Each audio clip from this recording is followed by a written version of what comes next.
Still on the search of that one true love? On the limbo in this crazy world of dating, marriage, relationships? Well, listen to the Golden State Media Concepts Relationship Podcast, your one-stop podcast for everything about relationships.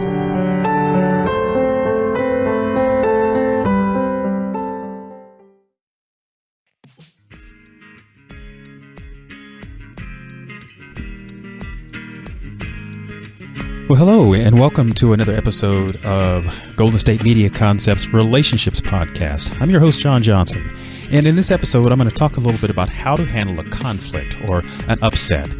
And what that would be is if someone is, say, not happy with you, and you find out that you've had a miscommunication or breakdown of communication, however you want to term it, and dealing with that, your next move could oftentimes determine the overall outcome of this. And we're going to talk about that, or I'm going to share some ideas about that.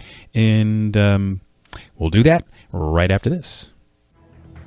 Want to find out what movies to go see? Then check out the GSMC Movie Podcast. It's your ticket to the latest movies, whether it's a new blockbuster event, romantic, comedy, or action flick. This show has got it all covered. They talk some what to go see now, don't bother, what's hot on Netflix, and everything in between. That's GSMCpodcast.com/movie-podcast. When it's all about the movies, it has to be this new show. Don't forget to like them on Facebook and follow them on Twitter. Visit GSMCpodcast.com for more info.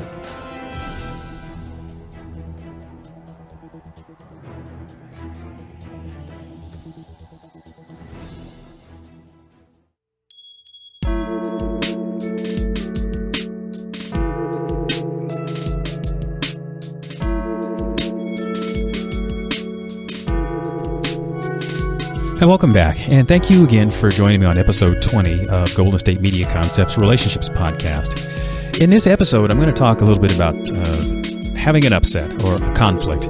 And to recap, an upset or conflict is where you have a breakdown of communication with someone. Somebody gets upset, somebody gets their feelings get hurt, and how you handle that can determine the overall outcome and maybe even how fast you can repair the damage if that's what you're looking at.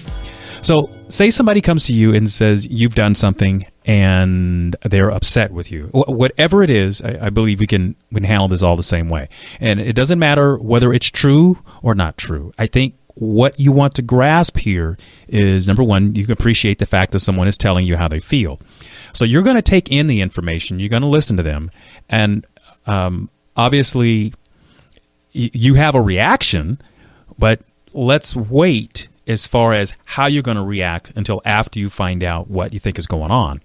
And again, this runs the gamut, because oftentimes we feel when something is not true and we're being told by someone else a story, whatever it is about, we immediately want to react and try to shut this thing down. Well, I'm suggesting that you wait, because you never know what's in the other person's mind. Maybe they have bits and pieces of the story and they're just embellishing it just to have a story to tell. But you're going to listen, and you're going to try to pick out the facts, especially those things that are relevant, and listen and try to mirror back to them, whatever the story is, and begin put yourself in a place where you are listening. That's most important in these kinds of situations. Being defensive is not what is going to help. And I know it's really hard to do, because when we feel like we're being wrongly accused of something, we immediately want to jump to our defense and shut this thing down. Well, what I'm suggesting is that you allow the person to vent because they get it off their chest, and then you begin to respond to the specifics. The specifics being, place, time, date, and if there is some validity to what they're saying, address that part of it. If a lot of what they're saying is not valid, it's definitely okay to address those, because you want to put this in perspective. Because for some people, when it comes to conflict, everything registers a 10. Between you and me, there are certain things that are a 1 on a scale of 1 to 10, meaning 1 being the lowest, 10 being the highest intensity. Some things are a 3, some things are a 5. Some people go straight to reaction mode, and they can make a mess on the counter seem like it's a force 5 tornado. And like I said, it's very difficult sometimes to deal with individuals and their reactions. But understand that is their reaction, and you don't have to own that. It's very gracious of you to be in a position to take the hits, so to speak. I mean, verbal hits is what I mean, and allow them to vent so that you can kind of sort this out. Because one of the things that you're going to do here is you're going to be an example of how to respond. Because in this exchange, you're going to show somebody else a better way to problem solve. Some people have learned that problem solving is about who's the loudest, who can be the most aggressive, who can be the most boisterous. Other people learn that problem solving isn't about being the bully, but it's about being calm, being rational, and that can get you as far. And in the end, obviously, has a better outcome. Because when people feel they've been bullied or beaten around, some people may just roll over and just say, okay, whatever you want. But they're not going to feel like they're not going to feel good about it. And generally in those situations, you're only going to get what you demand. You're not going to get really someone's voluntary cooperation, which I think is a better outcome. But again, back to the point is you want to be an example of how to behave in a situation like this. And I know it's not easy. I'm sure we've all seen examples of what doesn't work, which is two people get into a shouting match. No one is listening. That gets us nowhere. But when one person remains calm, at least in the interim, we're trying to keep this out of conflict zone, out where it's going to become, even more uncontained. By you responding in a measured way, in a thoughtful way, that's containment. And that's where you win your points.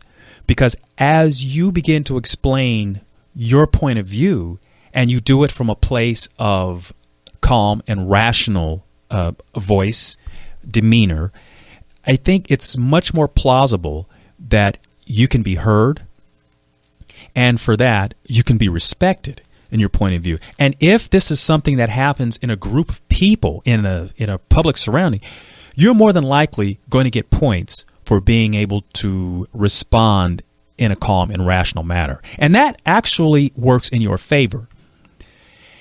In the interest of trying to be cause in the matter to settle this and make it a better outcome, sometimes these things may not happen right away. You may have a person who is very upset and they come at you and then they walk off and you don't even really get a chance to respond there. And you may even say, hey, why don't we address this when we can be a little more calm about it? Which isn't to say that we're trying to sweep it under the rug, but to understand that that's a way to kind of help with containment. And you have to say these kinds of things as look, this is probably not a good time, but I want to be able to give you my undivided attention so we can solve this. At least that gives them the information they need to know that, hey, we can come to a resolution. We can come to some sort of understanding when it's over and done with. And by addressing it that way up front, at least you give them the confidence that you're not going to run. Because what happens in the experience of a lot of people is that they are used to being just brushed off, brushed aside.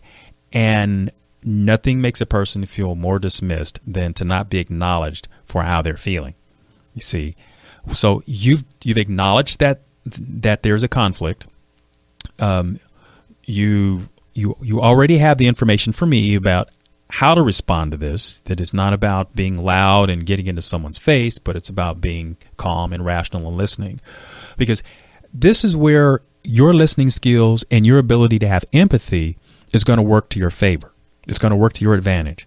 Because you, as a person who's responding to this, you're not going to get anywhere by yelling at them in return. It doesn't work. It might, at some point, intimidate some people, but it only works for a little while because, again, the problem doesn't get solved there. And in the end, you may not have all the answers to all the questions that get asked, because especially if it's something that you didn't do, that you weren't a part of, but you're just trying to help someone problem solve. So those are some tips that I think, and how to deal with problems, how to handle an upset. And I think in the end, you owe it to yourself to try and explain what may have happened, if you have an inkling on that. But if, in particular, if you had no involvement in whatever's going on, because we know people come at us all the time with things that we have no connection to, but we try to offer some sort of answers. Don't go too far off the page. Don't go into the explanations of drawing other people's names and other and just a bunch of things in it, because that is almost like gossip, and you don't want to be a part of that. But the other thing that I would also mention is, if there is something of this that you are connected with, I think being honest about it and is certainly the thing to do, to be aware of. And by being that, then there may be something to the story which the person brought to you, but you can also explain that it is not as big a deal as they may have made it out to be. But it's just the nature of some people, because they can be very excitable, very loud, very boisterous, and don't know how to handle problems. They don't know how to approach people, and they do it with this intensity, with this fervor, that they think that's part of how they are going to get what they want. And that's another part to this. Find out in the conversation, what is it that they really want? And you may be able to help them with that. Maybe you can't. But that's also a piece of this puzzle here, and that's something that you'll want to know. And wrapping this up, I think we've sort of covered this, and with that, I think you have enough information as to how to handle a situation that can be very difficult, because difficult people, being what they are, oftentimes this is their winning formula. They come in and they get loud and they get people all stirred up and get them scared, and people tend to back down. But if you handle it with these types of skills, then you can pretty much get yourself through the situation. And if it's in a public way and it's just somebody who you just can't make any ways with them, offer that, hey, I'm trying to solve this with you, and I would like to come to a resolution that works for both of us. But if I can't be heard and we can't work this out, I'm just going to have to leave. You have that option. And I'll be right back after this. Tired of searching the vast jungle of podcasts? Now listen close and hear this out. There's a podcast network that covers just about everything that you've been searching. Hey! The Golden State Media Concepts Podcast Network is here. Nothing less than a podcast bliss with endless hours of podcast coverage. From news, sports, music, fashion, cooking, entertainment, fantasy, football, and so much more. So stop lurking around and go straight out to the Golden State Media Concepts Podcast Network. Guaranteed to fill that podcast itch. Whatever it may be. Visit us at www.gsmcpodcast.com. Follow us on Facebook and Twitter, and download us on iTunes, SoundCloud, and Google Play.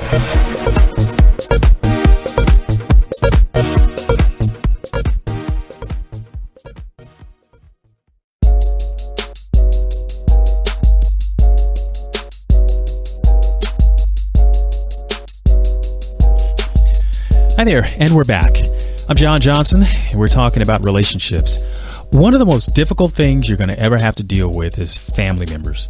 And when you have your breakdown of communications with them, there are ways in which you just grow up and deal with that. Sometimes you have parents who can be the mediators, but however that works, it's that dynamic that you grow up with, and then as adults, sometimes those kid things flare back up, and you look for ways in which you deal with that. Now, in the last segment, I talked about how you deal with somebody who comes at you and when there's an upset. Say they're accusing you of something, but how do you tackle that problem? And in this, I'm going to talk a little bit about when you have a sibling and they just do sneaky little things. Say, for example, there's a family get-together and you sort of get left out of the loop, and you have been trying your darndest to get, somebody who's seems to be in the loop to say, hey, give me a message every once in a while. I mean, I don't know unless you share that with me. And they just continue not to. Sometimes it's just a matter of, look, they're not ever going to, and you may just have to work around that yourself and find those other family connections so that you can get in the loop, get in on the ground floor. And in the instance I'm thinking of, there was a particular family member who just didn't get the information when things were going to happen, and ultimately it looked like they were just trying not to participate. Well, unfortunately, they just weren't getting the information, so they were left out. And the rest of the family members were thinking that they were just a spoil sport and didn't want to be around them. Well, they just didn't get the information. And there was just one particular family person who was supposed to be the hub of information, and they weren't sharing. So I propose that, this person who's not doing the sharing of the information probably has issues with even being social. And it's not necessarily going to be something that they are going to change because they don't think there's anything wrong. You see, that's something that you have to recognize. If you are having an upset or a difficulty with somebody and they don't think that there's a problem, they are not likely to change. And if they do, it'll only be for a short time because, remember, they don't feel like they have the problem, and they're probably going to think, well, why should they change? Why should I change? I'm not the problem. You are. You're the one that has a problem. And if in this particular instance, it became more and more apparent that the hub of information person was just oblivious to the fact that they should have been passing the information along. And it leaves people feeling hurt and left out. Now, if you're the one that's feeling hurt and left out, you're probably going to have to do a little bit of acceptance. Number one, recognize how this person is operating and just be in clear acceptance of that. And, there may be some mental issues. There may be some kinds of things operating in that person that they just don't share. They just don't feel compelled to. They just don't. And now it becomes incumbent upon you to make a decision about how you're going to handle that. If you continue to be upset by it, then you're going to have to give some acceptance to the fact that that person is not going to change, and you are going to have to change. You're going to have to say to yourself, okay, I have to take care of this in my own way.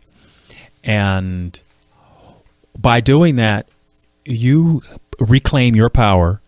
And also, you can't make somebody do something they don't want to do.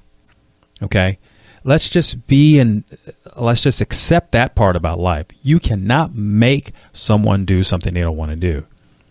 If it's a simple matter of they just can't remember things, like I said, people have memory issues all the time. And if it's an older person, it may be indicating something for them. And maybe there's an opportunity for you to address that with them. Because if they're sharing, I forgot, like I say, that may be indicating something. But if they're just simply a passive-aggressive person, meaning they tell you one thing to your face and they do something else when you're not around, well, again, that's just how they operate. And you probably can't do much about that unless you're going to be in dialogue with them and come to an understanding and get their buy-in. Because it's only there where something different is going to happen. Hopefully, when you have that conversation with them, again, it needs to be friendly. It needs to be more factual. You don't bring in a bunch of outside stuff that really has nothing to do with the conversation. Building in a bunch of old anecdotes or a bunch of old things just to prove your point really doesn't do anything to the person you're trying to get to convince to be different. It just upsets them because it seems like you're just throwing everything at them. Keep it to the issue that brought you to the table. Keep it simple and offer a reasonable suggestion. Don't expect them to make all the changes. If you're bringing something, then you're probably going to have to do some changing too, most likely. Now, if they're listening to you and they're just totally oblivious that they didn't realize that they did something, well, then accept the apology and give it a trial run. Have something come up and see if they do something different. And hopefully things are better. But if they don't change, remember, you can't change them. You can only change yourself. So that's my suggestion on that. Something else of interest. I'm recording this right around the end of the 2016 Rio Olympics. And one of the incidents that has certainly grabbed a lot of headlines is what happened in Rio with Mr. Lochte and a group of other swimmers who wound up going in and vandalizing a restroom at a service station there in Rio. And what they claimed happened wasn't supported in either by the video and ultimately by the stories that came out. What initially was told was a story about how they were held up, they were robbed of their monies, but not other possessions. And Mr. Lochte came home.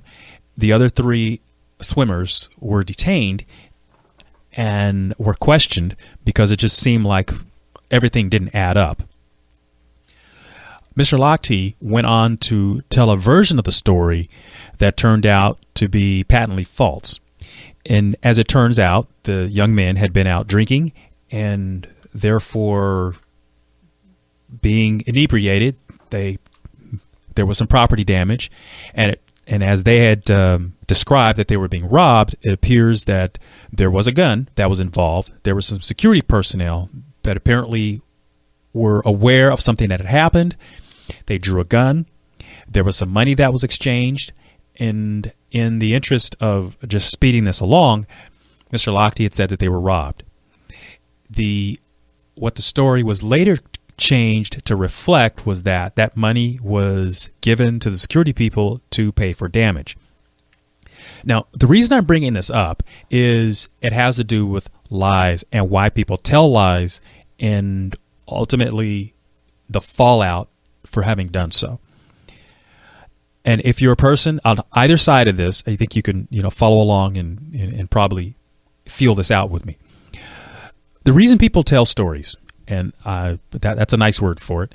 The reason people tell stories is they often feel a little afraid of telling the truth because there is probably going to be, they know there's going to be some fallout for it.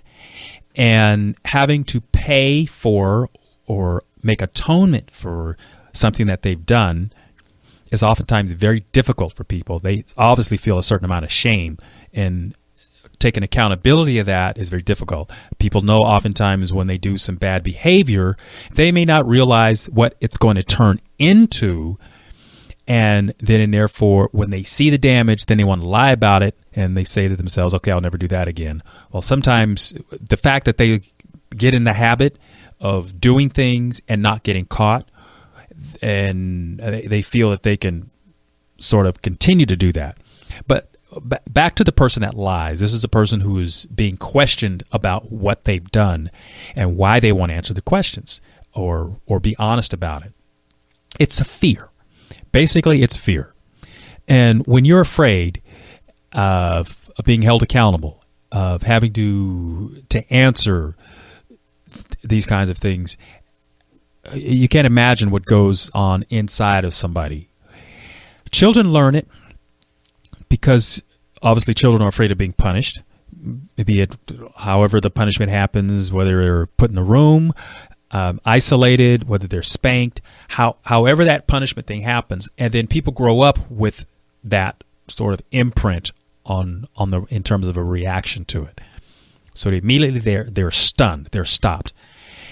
And when you're dealing with somebody who is a liar, who is lying to you, some people say, well, I can look them in the eyes and know that they're lying. People who are practiced at this, no, you don't. You can't. But when they do, and they're telling their story, sometimes it's good just to listen. Some things that liars will say are not even plausible, but it's just a story that they're making up in the moment just to try to get out of the confrontation, what to them is a confrontation because they're being confronted about the issue. But lying in and of itself is something that we learn to do because of fear. And it takes a lot of courage to be truthful in the face of some very fearful things, in face of not knowing what the outcome is going to be. See, some people will be truthful when they know nothing's going to happen to them because they figure, I'll just tell the truth and go on. And that's one part of it. But it's also very honorable to be able to tell the truth. But to not tell the truth is, again, the part where when people don't know the outcome, they're afraid of the outcome, they will lie so that they can get out from under it, get out from under the responsibility. And if you are confronted with this situation, and I mean you are dealing with a liar, somebody who's lying to you, I use the word empathy a lot in my conversations with you as a listener. It's okay to have empathy because you can understand where the person is coming from. I'm not saying that is to let them off the hook for lying, but understand that they are feeling fear. And when you are holding a person accountable for their actions, for their behavior, it could be a very difficult thing to do. If you have a relationship with this person, it's an exceedingly difficult thing to do because it's a trust factor, obviously, and it could be an ongoing kind of thing, and it could always put you on hyper alert. But in the interest of trying to improve the communication and trying to improve the behavior, you may have to look at this may be something that requires professional help so that the person who's telling the stories understands that, number one, it's not a good thing to be doing things damaging other people's property, as is the case in this particular thing, and then to not tell the truth about it. It became almost an international event in which it related to people making accusations and getting other folks in trouble and involved in this. And that, unfortunately, is where a lie, a story, mushrooms and becomes something of quite an event. And it's usually in the aftermath of these kinds of things where people become very caught or caught up, but in this case caught, and they're having to face the court of public opinion. If they didn't learn it as a youngster, and in this particular case we're talking about grown men, they are learning it now because now the scrutiny of the public, which will be there for the rest of their lives in some form. I mean, some people will forgive them and understand that it was just something that happened and we can all live past it. We can all get beyond it. It was just things that were broken. People weren't hurt. But as a liar, as a person who doesn't tell the truth, at some point you are faced with that pit of your stomach response to that, oh, I've been caught. And at that point, you need to own up to it and recognize the only way through this is honesty. That is telling the truth. As a listener, you owe it to yourself to listen, to let them tell the facts, ask pertinent questions, and in doing so, you can keep this thing on track, and we'll keep it to what happened. We don't have to drag a lot of old things into this, but what we're talking about is changing someone's behavior. And if they have a difficulty with that, again, this may be something that they require professional help. It's a relationship issue. I'm John Johnson. This is Golden State Media Concepts Relationships Podcast, episode 20. I thank you for listening.